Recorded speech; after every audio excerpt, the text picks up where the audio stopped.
Hey there, it's your host Dan. We're up to part 18 of the C4 front end crash repair. I'm doing myself DIY, and I finally got that front spoiler after $375 and over a 500-mile car trip. I now have the last piece of the puzzle. That's the very last part I needed to make sure everything gets completed. So today I'm going to have to pull that front bumper cover off, flip it upside down. It's going to make it a lot easier to mount this piece on because I don't want to be doing it on my back and screwing things upside down. In the last video I did that rattle can job to the hood, kind of settled down a little bit. I think that looks pretty good. And in between, off camera, I got a few other things fixed. Down here in my airbox where that ear is, where the long bolt goes through it, that broke off, and I was able to glue it back in place, and the little barrel nut at the bottom fell off a long time ago, so I reworked the spring clip and got that so that I can tighten the airbox down and it won't wiggle around. I also installed a new battery. I got 10 years out of the old one, which is pretty darn good for a Corvette, and I think what ultimately did it in was the little bonk into the wall kind of jarred it because it pretty much sits on the frame. And just my theory, I think, you know, maybe some of the what they call whiskers that sit on the plates probably maybe fell to the bottom because I had a dead cell. It would charge up, and then the minute you flip the key on, the voltage would just drop to nothing. So that's been replaced. Hopefully I'll get 10 plus more years out of this battery. If you notice, I've got a battery tender hooked up to this battery, so it's always constantly trickle charging when I'm not driving the car. I have a separate video on that if you're interested, but if I didn't have that, there is no way on earth I would get 10 years out of a battery, especially in a car like mine that has a ton of aftermarket electronics in it. After about 10 or 15 minutes, I got that front bumper cover back off again. I didn't have it fully screwed down, just kind of tacked into place, and I'm glad I did because it was easy to remove it once again. And now that I have that off, I can get that very front edge along the hood where it's going to need a little bit of the old paint removed. That needs to be sanded down. And some of the very edges, some little OCD, so I'm going to sand those too, just in case, you know, when you turn the fastener, the new paint breaks off. I don't want to see white underneath, so I'll probably go around the edges and get this all sanded, and then I'll move forward and I'll start fitting the spoiler on the bottom and creating those holes so that that can get bolted into place. I sanded the very front edge of the bumper, did some dry sanding, 220, 320, 400, so that's all pretty much about ready to go there. Since the bumper cover's off, I'm going to continue on and get all those little nooks and crannies I couldn't get while it was on and get that completely sanded. After a couple hours or so, I'm still sanding. I got the back edges here where the wheel wells meet, along the top edge. Got it cleaned up a little bit on the inside here. I know I'm a little OCD with removing all the white paint, but I really don't want any black chip off and have white underneath. I really don't. In the middle here, I'm not going to bother to try and get that all off. I just scuff that up. Hopefully when the primer gets shot on there, that'll cover up all of any of the traces of the white on the inside, which you might be able to see when the hood's open. So now one of the challenges with working with the bumper cover off is it flops around. I mean, it's really loose, and I need to prop it up some way to be able to get that spoiler on it. Enter the DIY body dolly. There you have it, and they're adjustable too. So I still have a little bit of white paint on the bottom. I'm probably gonna spend an extra hour getting that off, even though you'll never see it. But hey, if my car is upside down on a lift, you might see a little bit of that white paint, so I'll spend the extra time to kind of get that off. I definitely want to get it off on the hard edges where the wheel wells meet, and this is a really good way of holding the bumper up. It's not going anywhere. I'm flopping that thing around, so I'm gonna have no problem working on it. Okay, I think that took another whole day's worth of sanding because, you know, I love to sand, right? We even got out Hercules, little Hercules over there in the corner. And I got everything sanded on the bumper cover. It's all down to 400. It's pretty smooth, pretty much top to bottom, almost inside and out. I don't know why I bothered sanding some of these areas underneath because you'll probably never see them, but the paint on there was not the greatest to begin with, and I'd rather just get it off and start fresh. The middle here, that's normally kind of textured. on everybody's front bumper, so I can't get all the white off there. If I keep sanding, it'll just really go down to the plastic. I don't want to do that. I'll leave that alone. The black should cover. And next, I need to move on to bolting the spoiler on, which I thought I could just start that step, but unfortunately I got to do some body work to the spoiler I just purchased. Let's go take a look at that. I'll show you what I'm talking about. The front spoiler, you know, I don't know why I thought in the back of my mind that I wouldn't have to do anything to it and it'd be ready to go for primer, but you know, these are custom made one at a time, and they do make them in a mold, so there's a little bit that has to be worked over before the thought of, you know, primer. There's a little spot here I'll have to take care of. Hopefully that's going to sand out. Some speckles that'll need to be sanded off. Here's another one right here. One over here in the corner. There's also like a lip on the very top edge here, which, see, it's a little lower here in the front. Hopefully I'm going to be able to sand this down, or maybe some filler has to be put in here. We'll see. It's kind of pronounced, so I felt that this has got to be sanded to where I want it, at least before it's test fit. That way we don't test fit it and then do this and then, you know, creates a gap or some crazy stuff like that. Front face is really nice and smooth on this, as it should be. Here along the back edge, it almost looks like it's pieced together, but it's not. It's all one piece. You can see from the back side. I think that's probably because in their mold, this is probably a second part right here that clamps on from the main part of their mold, and that's probably what makes this line. So that's a little high in some areas. That's going to have to be sanded or filled to make that all smooth. The other side nice and smooth across the front. It's got that little bit of a ridge on the top, but it's barely anything. You know, just a couple passes with, oh gosh, something maybe in the 200 grit range probably would knock that right down. There's a little bit of chatter, like right here on the side, and then here on the other side, same thing, where this mold line is. This one's a little worse than the other side, but once again, this will have to be sanded, filled, sanded again, so that this is all nice and smoothed out. The only other thing I notice on this spoiler that I can see that's a little off, look at that third tab right there at the back. See how it kind of angles down almost with the spoiler itself? This tab here is kind of inward a little bit. Same thing on this side. This tab's a little inward. On this side, that tab is a little inward too, which I think that's where it's supposed to be. And we go over to the other side, it's in a little bit. So that's permanent. I mean, it can't be adjusted. I'm just hoping it's not going to cause a problem when I'm trying to get the fastener in there and the screws kind of going in at an angle. Overall though, I'm pretty happy with the spoiler. Once again, I don't know why I thought it was gonna just pop out of the mold perfect, but it'll take another couple days or so to finesse this into shape before I get to bolting it onto the front bumper. Hey, what's a couple more days when you've already been working on this for months, right?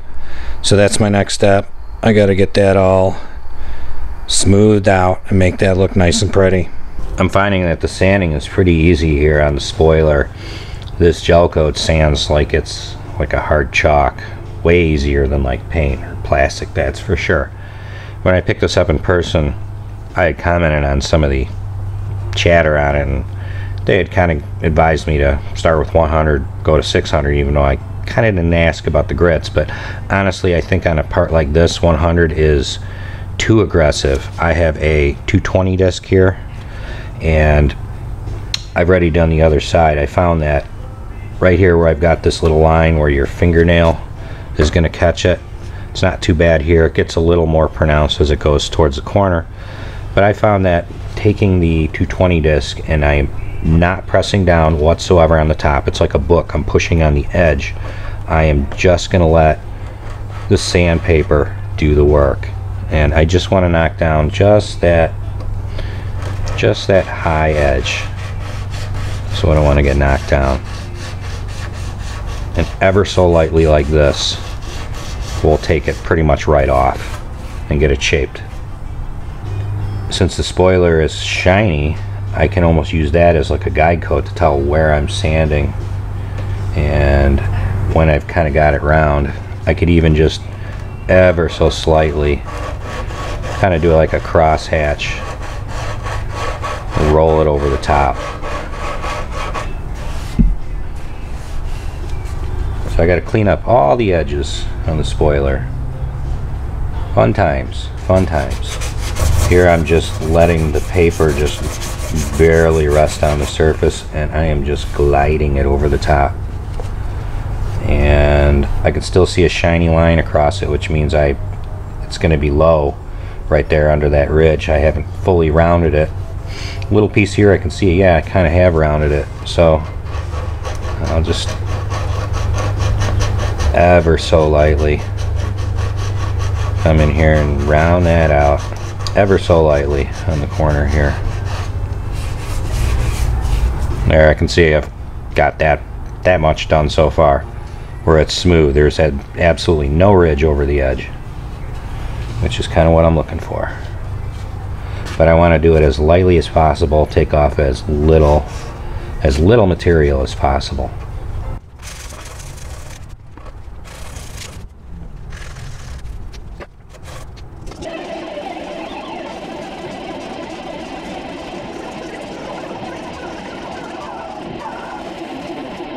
Here on this corner I've got kind of a lip.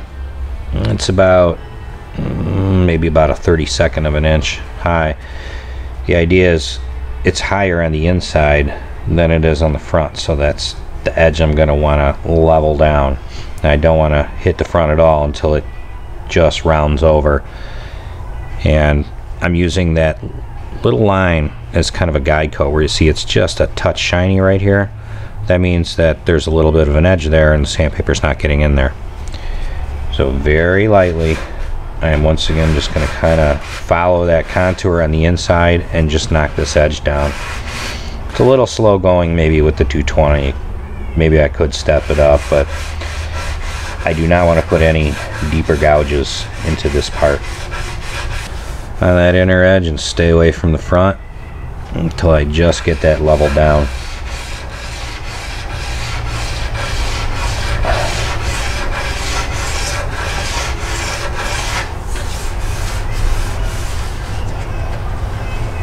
And I'm pretty much not pressing down. Once again, I keep stressing that on the sandpaper. I am just letting the sandpaper glide across the surface and do the work, bending it just ever so slightly where I need it to go over the top.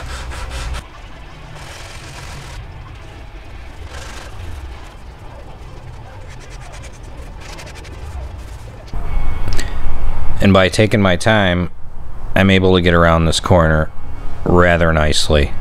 I don't feel any imperfections in it. It's nice and smooth, and I've got that ridge rounded off, which the ridge here slowly runs out, and then I won't have too much more towards the end. I'll keep working this, and I'll get this all nice and smooth. So right here I'm sanding it, just trying to get this edge off, and I actually went through the gel coat just a little bit, but that's okay. You know, I can see a little bit of the fiberglass here. That's the black little sliver. I only have just a tiny bit to take down, so I'm not worried about it getting too far into the fiberglass or compromising like the structure or the edge. But that's just something to kind of keep in mind when I'm doing this, that, you know, if it does get too bad like this, maybe the answer might not be sanding, it might be, you know, filling up over the other edge. But I'm going to keep going, and I should be able to get this nice and perfectly smooth here. Okay, I got that nice and sanded down here. Looking really nice and flat, feeling nice and flat. And I minimized how much I was kind of getting into the fiberglass. That's not going to be a problem right there at all. Feeling really nice here on this edge too. Paint's not going to stick on that edge, creating a hard line where I'm going to see it. It's all nice and smoothed over now. I don't feel any ridge. I don't feel any low spots. it feels really nice. It really does. And that's the idea. Just take my time and get this as good as I can possibly make it. After about 30 minutes, I got one of the ends sanded here. I got that mold line all removed. I took my time. I went very, very slow. Removed as little as possible and kept checking my work, kept brushing it off, kept, seeing where I'm at, what spot I'm removing it in, and always being mindful of, which surface I want to take down, which ones I don't want to touch. This is almost so good I could probably not use any kind of filler or even a spot putty. I mean, it's pretty darn smooth. I mean, I know it's not going to be perfect. One thing I did here is I took my nail and I kind of ran it sideways along here to feel, just in case if I missed an area, there'd be like a little bumpy area and I would sand just a little more. But everywhere I rub down here, my nail does not catch this line at all. I think a little bit of glazing putty over the top of this, another quick sand, and you'll probably never see this line that'll run down there, which if you don't pay attention to, by the time you're all said and done and the paint's put on, you're gonna see that bumpy, weird mold line. Surprisingly, that took me maybe 3-4 hours to get all the boogers off around the whole perimeter of the spoiler. I know that's slow, but I'm working really slow because I only want to take off as little as possible. That gel sands really fast. Now that I got that done, I'm going to give it a scuff all the surfaces. This way it'll knock down that surface in case there was any mold release wax still on the outside of the gel coat. I'm just going to use some 400 dry, and I'm going to go over it extremely lightly, just all the surfaces very, very lightly, and just give everything a scuff. And then this part will be pretty much ready for primer, minus putting a little bit of glazing putty on the very edges.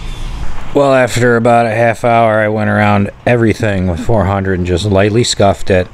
It's really nice because of the way this came glossy. I could use that as like a guide coat to tell where I had sanded with the 400 and where I didn't.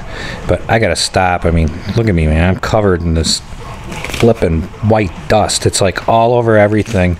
It's like a bad scene out of a Cheech and Chong movie here or something. It's all over my camera, the tripod. So I got to take a moment here and clean up. And then I'll clean off the spoiler and I'll just go over it. That way I can visualize and see if there's any spots I might have missed with the 400 that a little bit of the dust was covering up. Well, I finally moved on to fitting the spoiler on the bumper. And I'll tell you, it's not easy trying to do this by yourself, especially with things flapping around and you're trying to get things aligned perfectly and the other side's moving. So I get a little bit of help here from Mr. Blue and Mr. Green down there, and that helped me to kind of just tack it into place where I would want it. Right up here in the front, these are the front two, just outside of the license plate, I shot some drywall screws there just to set it into place. Now these little tabs here on the side, they're going to be a little more difficult to get fastened, to get the hole screwed. So I'm going to use a 90-degree scratch awl and mark these here from the back side, take the spoiler off, drill the hole, and then hopefully everything's going to line up. But since I have the hole here in front with that drywall screw and also this drywall screw here, it should be pretty much, fall into place when I put it back on. And then in the very middle, it doesn't come drilled, but I'm going to drill another hole here in the middle so that the front part here has something to anchor into. Okay, so I don't have an angle dental pick thing because I broke it, so plan B. I'm going to use a coat hanger and some nail polish, get a little bit of the nail polish on the end of the coat hanger, and then from the back side tap it through the hole and hopefully get a little paint on the bumper where I can see it when I take these apart to drill the hole. I probably didn't need the nail polish because I can almost use the coat hanger and come in here and just kind of grind out a nice little circle there where I'm going to drill, but you never know. What if I took this off and I put it in the wrong spot? And in the very beginning here with the spoiler, this one tab was a concern. You can see how it's not quite laid down on the bumper here like that one there is, but it's not that bad. It's off by just a little bit.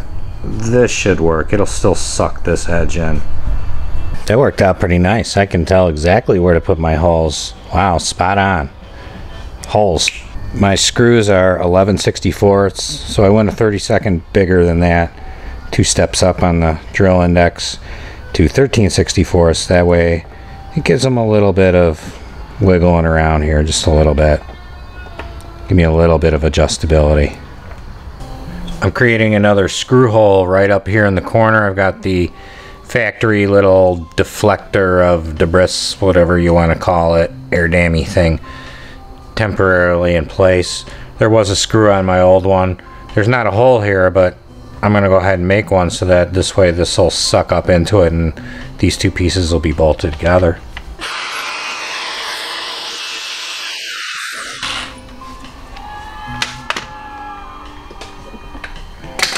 Oh, that smell of fiberglass. It's like I'm making a boat or something.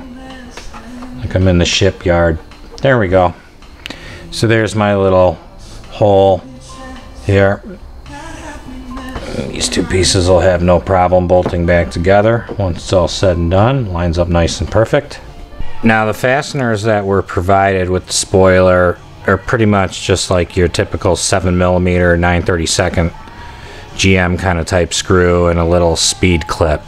Normally the clip goes on the spoiler and the screw goes from underneath, but I'm not going to mount it that way because if I ever had to take the spoiler off or it got cracked or damaged, I mean heaven forbid, I have to go through this and get another spoiler again. I have to have some way of taking it off. So if the screws are going from the inside of the bumper like this on the speed clip, you would have to take the whole bumper cover off the car just to get the spoiler off. So I'm going to go through the bottom like this with my screws, and what I'm going to do is on the inside of the bumper cover I'll get some 80 grit, rough it up, and I'm going to take one of these speed clips and I'll get some epoxy and I'll epoxy around into place so that way it holds into place. That way I have something firmly to screw down to, because the urethane here, the bumper, is not it's not good enough. These will strip out. So if this is on the other side and I got some epoxy holding it and I don't crank the Jesus out of the fastener spinning it, I should really have no problem with it. But it's fitting pretty nicely, and this is a great spoiler too, by the way. You know, I've seen some videos where people are putting like a body kit on their car and the thing just doesn't even fit at all, and they're chopping parts up and doing crazy stuff to get stuff to actually line up and fit correctly. This is a really nice spoiler after that little fit and finish work I did on it, which was probably 4 or 5 hours. Understandably why they don't do it in-house, because otherwise your $375 spoiler would now be a $600 spoiler. But I've got all the fasteners on here where I'm going to have it in place, so my next step really is going to be to take it back off again. Before I pop it off, let's just take a look. Pretty much hit my line down here as far as where I wanted it to be. Nothing scientific, I just lined it with the bottom edge of the marker, make that kind of even. If that makes any sense. Let's take a look, see how I did. I think I got it aligned really nice. Definitely a quality product, this spoiler. If you're wondering where I got it, American Custom Industries out of Ohio. They have a lot of Corvette parts. Really cool shop there too. I almost felt like a kid in a candy store, but when I was there I had to pick up my spoiler and run, so I was pretty much in and out in about 5 minutes after using the little boys room, and need to be back on the road. Hit my mark here too. Yeah, this thing looks just like, kind of like the old one, but way better because it's new. And it's not cracked. My old one had a crack in the middle, like right here, and some chip paint. after the bonk, got a crack here, and then there was a partial crack here, and I kind of just pulled it off. So it was 3 pieces before. This is really this spoiler here, I mean, wow, you know, 375 bucks, 5 hours of, you know, booger sanding and fine sanding, maybe another hour or 2 of test fitting this, making sure all those screw holes line up, because unfortunately I got to take this back off again. I really don't want to. I think I'm just going to leave it where it is for now, and but for paint it'll have to come off. But this is way better to do this right now, because when it's painted and I go to put it right back on, I have all the screws, all the holes will just perfectly line up and everything will just fall into place. So that's everything I got done here in probably, I don't know, 3, well, maybe 4 days, including the car ride too. Big job here getting the spoiler on. I'm sure, as you could see by the extensive footage here I have for you. So that's all for now. Hope you enjoyed watching the video, and as always, thanks for watching.